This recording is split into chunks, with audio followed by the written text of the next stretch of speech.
जय हिंद साथियों, स्वागत है आपका चौबे की चौपाल में। और आज इस चौपाल में हम एक बार फिर से बात करेंगे भारत के एक और वीर सपूत के विषय में, जिनके विषय में आज भी भारत की आम जनता बहुत कम जानती है। आज हम बात करेंगे शहीद हवलदार हनपंग दादा सर के विषय में। सर का जन्म 2 अक्टूबर 1979 में बोर दुरिया अरुणाचल प्रदेश में हुआ था। सर ने जो अपनी शिक्षा है वो अरुणाचल प्रदेश से ही ग्रहण की थी। और सर का जो अगर बचपन के विषय में बात की जाए तो उनके जो साथी हैं या उनके जो बचपन के मित्र हैं वो यही बताते हैं कि सर बचपन से ही बहुत ही चंचल और शरारती किस्म के बालक थे। उनको पढ़ाई लिखाई में भी इंटरेस्ट था, उसके अलावा वह अपने साथियों के साथ घुमा फिरा भी करते थे। अक्सर वो पेड़ पे चढ़ जाया करते थे फल तोड़ने के लिए और अपने साथियों को भी खिलाया करते थे। मतलब उन्होंने अपना जो बचपन में अपने साथियों के साथ बहुत अच्छे से एंजॉय किया था। उसके बाद सर ने 1997 में भारतीय सेना ज्वाइन की। वो असम रेजिमेंट का हिस्सा बने और वहीं से शुरू हुआ सर का जो सैनिक सफ़र है वो वहीं से प्रारंभ हुआ। उसके बाद सर ने 35 आरआर यानी कि 35 राष्ट्रीय राइफल्स को ज्वाइन किया। और राष्ट्रीय राइफल्स की क्या भूमिका है और उनके कार्य करने का क्या तरीका है, इसके विषय में मैं एक वीडियो पहले ही बना चुका हूँ। भारत के वीर जो प्लेलिस्ट है उसमें आपको राष्ट्रीय राइफल्स के विषय में जानकारी प्राप्त हो जाएगी, आप उसको भी देख सकते हैं। और सर ने, जैसा कि आप सभी जानते होंगे कि आरआर का जो काम है वो जम्मू कश्मीर में होता है, तो सर जम्मू एंड कश्मीर में डिप्लॉय थे। वहाँ पे वह अपनी रेजिमेंट के साथ बहुत अच्छी तरीके से कार्य कर रहे थे और वहाँ उनकी रेजिमेंट और वह मिलके बहुत ही साहसिक और वीरतापूर्ण कार्य अपने कर रहे थे। तब समय आया मई 2016 का, जब सर और उनकी जो टीम थी, रेजिमेंट थी, उनको जानकारी मिली कि कुछ आतंकवादियों की जो मूवमेंट थी उस क्षेत्र में पाई गई। सर उस समय जो कुपवाड़ा जिला है जम्मू एंड कश्मीर का, वहाँ के नौगांव सेक्टर में सर उस समय तैनात थे और वहीं पर उन्हें कुछ आतंकवादियों की मूवमेंट के विषय में पता चला। उस समय जो पोस्ट थी वह लगभग 15,000 फीट की ऊंचाई पे थी, तो वहाँ पे स्नो तो हमेशा ही रहती है, चाहे जाड़ा हो, गर्मी हो, बरसात हो, किसी भी सीज़न में स्नो हमेशा रहती है। तो वहाँ पे जो संपर्क था, वो जो कैंप था उससे टूट गया था। लेकिन हाँ, सर की जो टीम थी उन्हें ये जो कह सकते हैं ड्यूटी दी गई थी कि वो उनको इन आतंकवादियों को ढूँढना है, या तो उन्हें एलिमिनेट करना है या तो उन्हें गिरफ्तार करना है। और काफ़ी स्नो होने के कारण उन काफ़ी दिक्कतों का सामना करना पड़ रहा था, पर सर और उनकी टीम लगातार उन आतंकवादियों का पीछा कर रहे थे और एट द एंड सर ने और उनकी टीम ने उन्हें घेर लिया और उनके साथ एंगेज हो गया और फायर एक्सचेंज स्टार्ट हो गया। काफ़ी हैवी फायर फाइट चल रहा था।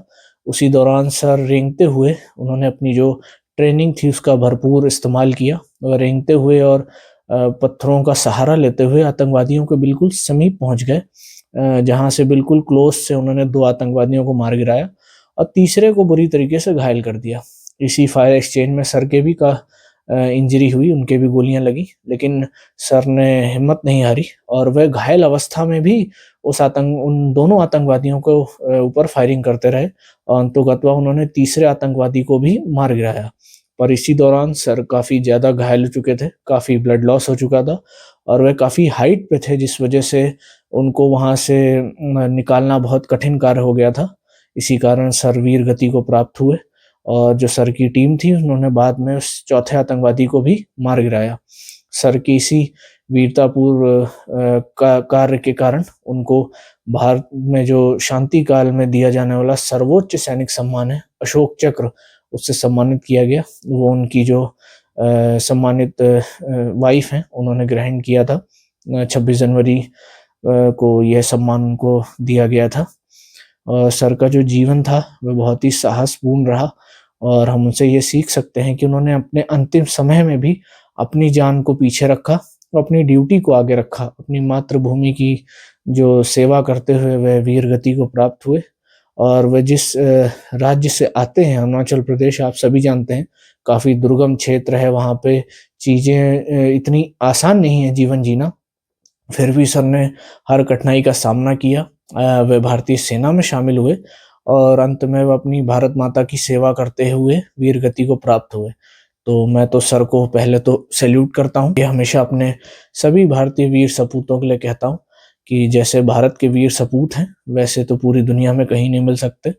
और सर ने उसी वीरता का परिचय दिया। सर जब शहीद हुए तो उनके परिवार में उनकी वाइफ थी, उनके 2 बच्चे थे, लेकिन उसके बाद भी उन्होंने अपनी ड्यूटी को पहले रखा, अपने साथियों को भी बचाया, उन आतंकवादियों को भी मारा और अपनी भारत माता की सेवा करते हुए वीर गति को प्राप्त हुए। सर के नाम से एक मेमोरियल बनाया गया है जो कि शिलांग में बना हुआ है। और जीवन से हम यही सीख सकते हैं कि आपके जीवन में कितने भी संघर्ष हो, अगर आप लड़ते रहेंगे तो आप एक दिन जरूर उसके आगे निकलेंगे। इतने सम्मान के अधिकारी हमारे भारतीय वीर सपूत हैं, उतना ही उनके परिवारजन भी हैं, क्योंकि वह खुद अपने जीवन में कई सारे सेक्रीफाइस करते हैं, लेकिन वह हमारे जो वीर जवान हैं उनको बॉर्डर की और हमारे देश की रक्षा के लिए भेजते हैं। तो उनके परिवारजनों को भी मेरा बहुत बहुत नमन है और मैं ऐसे ही प्रयास करता रहूँगा कि भारत के जो वीर सपूत हैं, जिनके विषय में आज भी हमारे आम नागरिक बहुत कम जानते हैं, उनके विषय में ऐसी ही जानकारी आप समक्ष लाता रहूं। और आप लोग भी प्रयास करिएगा कि आप भी इन सब के विषय में जानकारी अपने तरफ से भी प्राप्त करें। और बाकी अगर आपको मेरा कंटेंट किसी भी लिहाज से अच्छा लग रहा है तो प्लीज़ चैनल को सब्सक्राइब करिएगा, वीडियो को लाइक करिएगा और कमेंट सेक्शन में अपना प्यार दीजिएगा। धन्यवाद। जय हिंद।